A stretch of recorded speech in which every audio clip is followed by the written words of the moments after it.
ল নিয়ে পড়লেও এরকম হতে পারে। তাই যারা ল নিয়ে পড়তে চাও তারা এই ভিডিওটা পুরোটা দেখো। হাই, আমার নাম সায়ন দেবনাথ। আমি একজন ইনস্টাগ্রামের ছোটোখাটো কন্টেন্ট ক্রিয়েটার।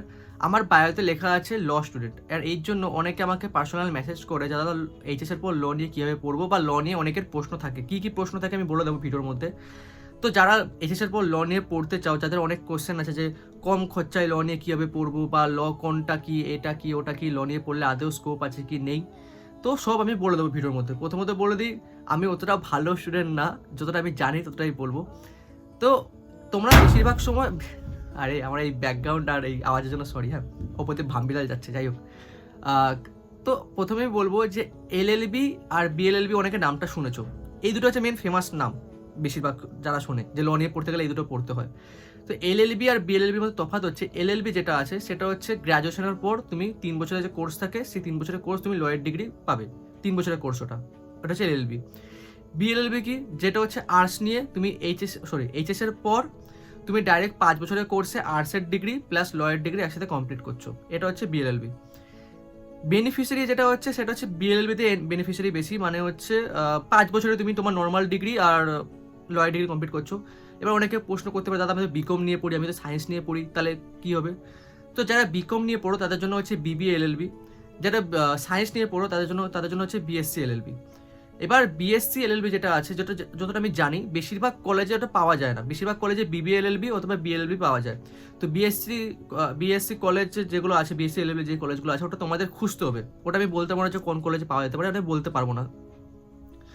যেমন এবার অনেকের ব্যাপার হচ্ছে, দাদা ল নিয়ে কি অনেক খরচা? হ্যাঁ, ল নিয়ে বেশিরভাগ কলেজে অনেক খরচা হয়, বাট তুমি পার্ট টাইম কাজ করো, তুমি ল নিয়ে পড়তে পারো। প্রথমত বলি যে হ্যাঁ, অনেক ইউনিভার্সিটির আন্ডারে এন্ট্রান্স এক্সাম হয়, যেমন কলকাতা ইউনিভার্সিটি, বর্ধমান ইউনিভার্সিটি বা আদার্স যে কোনো ইউনিভার্সিটির আন্ডারে এন্ট্রান্স এক্সাম হয়। সেই এন্ট্রান্স এক্সামে তুমি যদি র্যাঙ্ক করতে পারো, তুমি সেখানে গভর্নমেন্ট কলেজ পেতে পারো, আর গভর্নমেন্ট কলেজের যা ফিস আছে তুমি সেটা অ্যাফোর্ড করতে পারবা। এটা হচ্ছে প্রথমত। দ্বিতীয়ত, তুমি যদি ধরো কোনো কম্পিটিটিভ এক্সাম দিলে, মানে এন্ট্রান্স এক্সাম দিলে কোনো ইউনিভার্সিটিতে চান্স পাওয়ার জন্য, তুমি র্যাঙ্ক করতে পারলে না, তুমি হয়তো ভেঙে পড়ছো যে আমি র্যাঙ্ক করতে পারলাম না, আমি হয়তো পড়তাম না, তুমি প্রাইভেট কলেজে ল নিয়ে পড়তে পারবা। তার পাশাপাশি তুমি কোনো কাজ করো, পার্ট টাইম কাজ করো, তুমি ঠিক ম্যানেজ করতে পারবা, বাট তোমাকে খাটতে হবে, বিশাল পরিমাণে খাটতে হবে। এবার অনেকের ব্যাপারটা হচ্ছে, দাদা ক্ল্যাট কি? এই ক্ল্যাট যেটা আছে সেটা হচ্ছে ন্যাশনাল ল ইউনিভার্সিটির আন্ডারে একটা এন্ট্রান্স এক্সাম, যেটা হচ্ছে মানে এটা পুরো একদম ন্যাশনাল, ঠিক আছে, দেশের মধ্যে একেবারে। তো এটা তোমরা যদি র্যাঙ্ক করতে পারো, তোমরা দেশে যে টপ টপ ল কলেজগুলো আছে তোমরা ওইখানে চান্স পেয়ে যাবে, যেগুলো ন্যাশনাল ল ইউনিভার্সিটির আন্ডারে পড়ে। তো আর অনেকের প্রশ্ন হচ্ছে এটাই যে ল নিয়ে পড়লে কি অ্যাডভোকেট হয়? না, ল নিয়ে পড়লে অ্যাডভোকেট হয় না। ল নিয়ে পড়লে অনেক প্রকারের স্কোপ আছে, ল অফিসার আছে, ব্যাংক ল অফিসার আছে, টিচার আছে, তারপর হচ্ছে অ্যাডভোকেসি আছে, অনেক কিছুই আছে। তুমি যেটা চুজ করবে, ফরেস্ট ল অফিসার থেকে শুরু করে অনেক কিছুই আছে, কম্পিটিটিভ এক্সাম দিয়ে তুমি সেগুলো আরামসে পেতে পারবে। বাট অ্যাডভোকেসির ক্ষেত্রে কি, যেটা আমি যতটুকু জানি, যে আমি যেরকম আমার বাড়ির ফার্স্ট জেনারেশন, আমার এর আগে কোনো জেনারেশন ছিল না, তো আমাকে যদি নিজের যোগ্যতা, মানে আমার মধ্যে যোগ্যতা থাকে, তাহলে আমি ভালো জায়গায় যাবো, আর যোগ্যতা না থাকলে আমাকে স্ট্রাগল করতে হবে, তার জন্য আমাকে পড়াশোনা মন দিতে হবে। তো এ তো তোমাদের উপর ডিপেন্ড হচ্ছে এটাই, তোমাদের যদি কোনো বাড়ির লোকের কেউ সিনিয়র অ্যাডভোকেট থাকে, অথবা তোমরা যদি কোনো সিনিয়র অ্যাডভোকেটের আন্ডারে প্র্যাকটিস করে যিনি খুব ভালো, তাহলে তোমাদের অ্যাডভোকেসিতে আরামসে স্কোপ আছে, অনেক স্কোপ আছে। এছাড়াও আরও অনেক যে কম্পিটিটিভ এক্সামগুলো হয় সেগুলো দিয়ে তোমরা পাস করতে পারবা। তো অনেকে জিজ্ঞেস করে যেমন একটা এন্ট্রান্স এক্সামের নাম বলো। একটা এন্ট্রান্স এক্সামের নাম বলছে, যেমন হচ্ছে কলকাতা ইউনিভার্সিটির আন্ডারে এন্ট্রান্স এক্সাম হয়, সেটা হচ্ছে সিইউএলটি। ক্ল্যাট আর সিইউএলটির মধ্যে অনেকে গুলিয়ে ফেলে, দুটো কিন্তু আলাদা। ক্ল্যাট হচ্ছে একদম ন্যাশনাল, আর সিইউএলটি হচ্ছে ওয়েস্ট বেঙ্গলের মধ্যে, যেটা হচ্ছে সিইউর আন্ডারে পড়ে, মানে কলকাতা ইউনিভার্সিটির আন্ডারে পড়ে।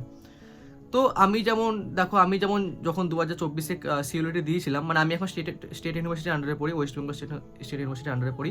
বাট আগে যখন কলকাতা ইউনিভার্সিটিতে ভর্তি হওয়ার জন্য আমি যখন এন্ট্রান্স এক্সাম দিয়েছিলাম, অনেক স্যার ম্যাম, তোমাদের একটা প্রবলেম হবে কি, অনেক স্যার ম্যাম তোমরা খুঁজে খুঁজে পাবা না, ভালো স্যার ম্যাম কোনটা, ভালো কে কী পড়ায়, সিলেবাস কী।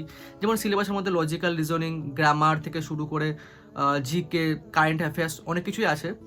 তো অনেকের একটা প্রবলেম হয় কি, আমরা কোন স্যার বা ম্যাডামের কাছে পড়বো, আর অনেক স্যার ম্যাডাম আছে অনেক হাই ফিস নেয়। তো যেমন কি আমার কপাল ভালো, আমি যেই স্যারের কাছে পড়ি সেই স্যার আমার কাছে ভগবান, কারণ সেই স্যারই আমাকে লয়ে ভর্তি করিয়েছে পুরো ফিস দিয়ে। তো ওনার নাম হচ্ছে কাজী মঈনুদ্দিন, ওনার কোচিংয়ের নাম হচ্ছে অ্যাক্সিয়াল লিগাল একাডেমি। তো ওই কোচিংয়ে তোমরা যারা সিইউলিটি ব্যাচ আছো, তুমি যদি সিইউলিটি এক্সামটা দাও, তো উনি সম্পূর্ণটা ফ্রিতে করায়। এবার তোমরা বলতে পারবা যে ওই স্যারের সাথে কন্ট্যাক্ট করবো কী করে।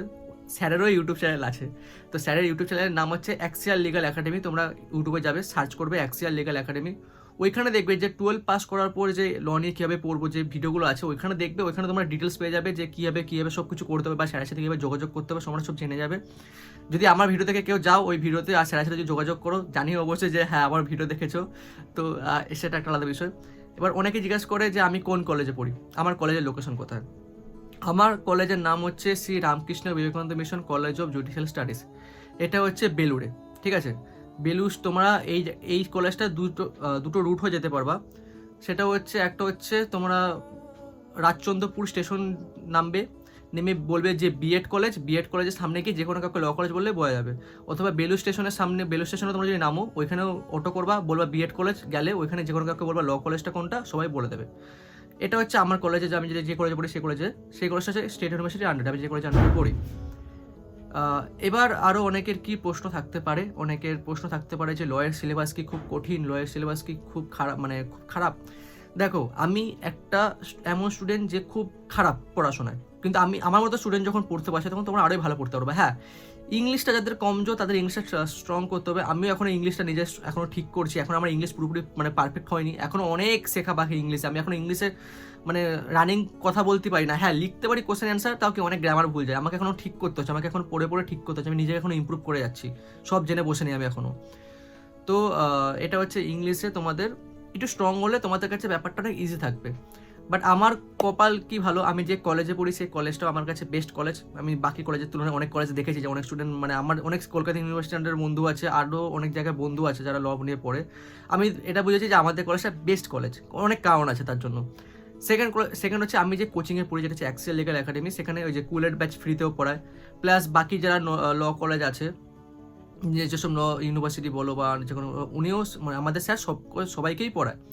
তো তোমরা স্যারের ইউটিউব চ্যানেলে গিয়ে সব ডিটেলস পেয়ে যাবা, তোমরা সেটা করতে পারো, সেটা ইউটিউব বলে দিলাম অ্যাক্সিয়াল লিগাল একাডেমি, ইউটিউবে সার্চ করলে পেয়ে যাবা। আর আশা করি তোমাদের তেমন আর প্রশ্ন নেই, যতটা আমি জেনেছি ততটা আমি বলেছি। এর মাঝখানে যদি কোনো ভুল ভ্রান্তি বলে থাকি ক্ষমা করে দেবেন, আমিও স্টুডেন্ট মানুষ, সব জানতা গামছাওয়ালা না, আমিও এখনও পড়ছি, অতটা পড়াশোনায় ভালো না, কিন্তু হ্যাঁ চেষ্টা করছি নিজেকে আরও ইমপ্রুভ করার। আর হচ্ছে আশা করি তোমাদের যা যা প্রশ্ন ছিল বা ছিল ক্লিয়ার করে দিয়েছি। আর ভিডিওটা ভালো লাগলে সবাইকে শেয়ার করে দিও যারা ল নিয়ে পড়তে চায়, আর লাইক করে দিও একটা পারলে, ঠিক আছে। সাবস্ক্রাইব তোমাদের উপরে, পারলে একটা লাইক করে দিও। টাটা।